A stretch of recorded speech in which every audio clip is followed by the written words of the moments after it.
శ్రీగురుభ్యో నమః. వాగర్థావివ సంపృక్తౌ వాగర్థప్రతిపత్తయే జగతః పితరౌ వందే పార్వతీ పరమేశ్వరౌ.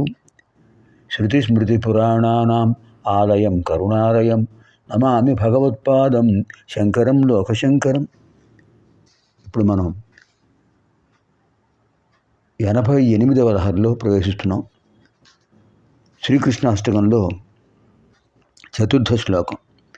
సదైవ పాద పంకజం మదీయమానసే నిజం దధానముక్తమాలకం నమామి నందబాలకం.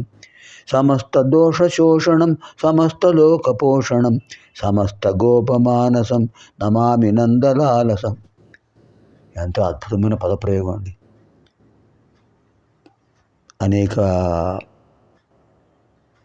కోట్లాది కవులందరికీ మార్గదర్శకుడు స్వామి.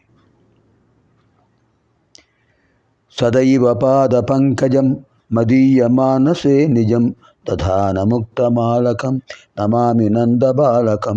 సమస్త దోషశోషణం సమస్తలోకపోషణం సమస్త గోపమానసం నమామి నందలాలసం.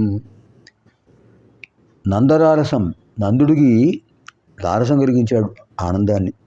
అలాంటి స్వామివారికి నమామి. ఎటువంటి వాడైనా సదైవ పాద పంకజం మదీయమానసే నిజం. ఆయన యొక్క సదైవ ఎల్లప్పుడూ పాదపంకజం పద్మం వంటి పాదమును మదీయ మానసే నా మనస్సులో నిజం స్థిరంగా ఉంచారు స్వామి.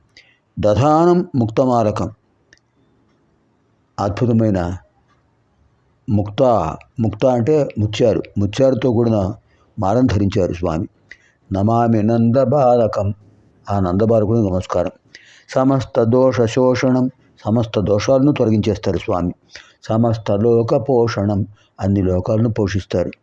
సమస్త గోపమానసం, గోపాలకులందరి మనస్సులో విహరిస్తుంటారు ఆయన. నమామి నందలాలసం. సదైవ పాద పంకజం మదీయమానసే నిజం దధానముక్తమాలకం నమామి నందబాలకం. సమస్త దోషశోషణం సమస్తలోకపోషణం సమస్త గోపమానసం నమామి నందలాలసం. ఇప్పుడు మనం 88వ లహరిలో ప్రవేశిస్తున్నాం. యదాకృతాంభో నిధిచేతు బంధనః కరస్థలాథ కృతపర్వతాధిపః భవాని తే లంఘిత పాద పద్మసంభవః తదా శివార్చాస్తవ భావనక్షమః. యదాకృతాంభో నిధిచేతు బంధనః కరస్థలాథ కృతపర్వతాధిపః భవాని తే లంఘిత పద్మసంభవః తదా శివార్చాస్తవ భావనక్షమః. శివ, అహం నేను, యదా ఎప్పుడైతే కృతాంభోనిధి బంధనః సముద్రానికి వారధి కట్టినటువంటి రాముడిగా భవాని అవుతానో, కరస్థలాధకృత పర్వతాధిప, చేతితో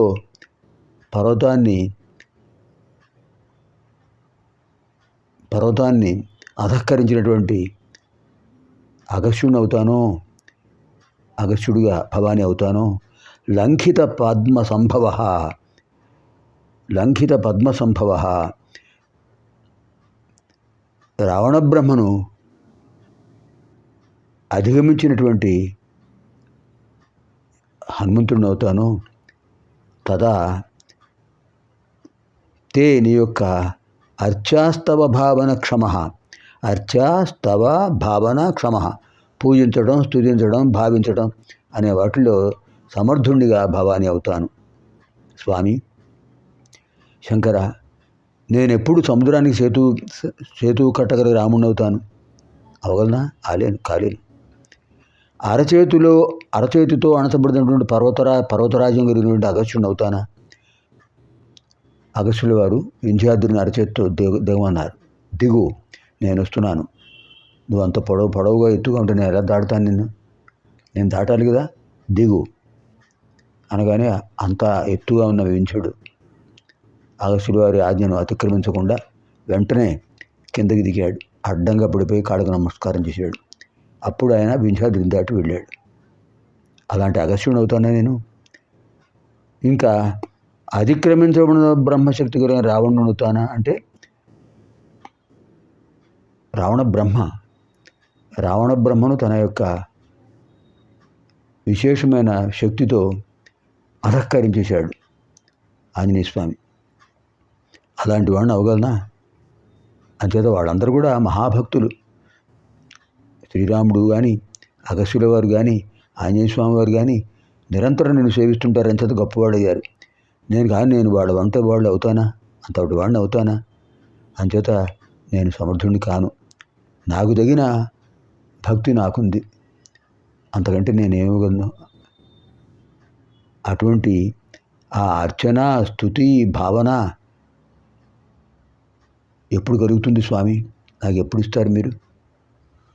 యదా కృతాంభో నిశిసేతు బంధన కరస్థలాధకృత పర్వతాధిప భవాని తే లంఘిత పద్మ సంభవ తదా శివార్చాస్తవ భావన క్షమ. పునర్మిలామ ఆగామిని కార్యక్రమే. స్వస్తి.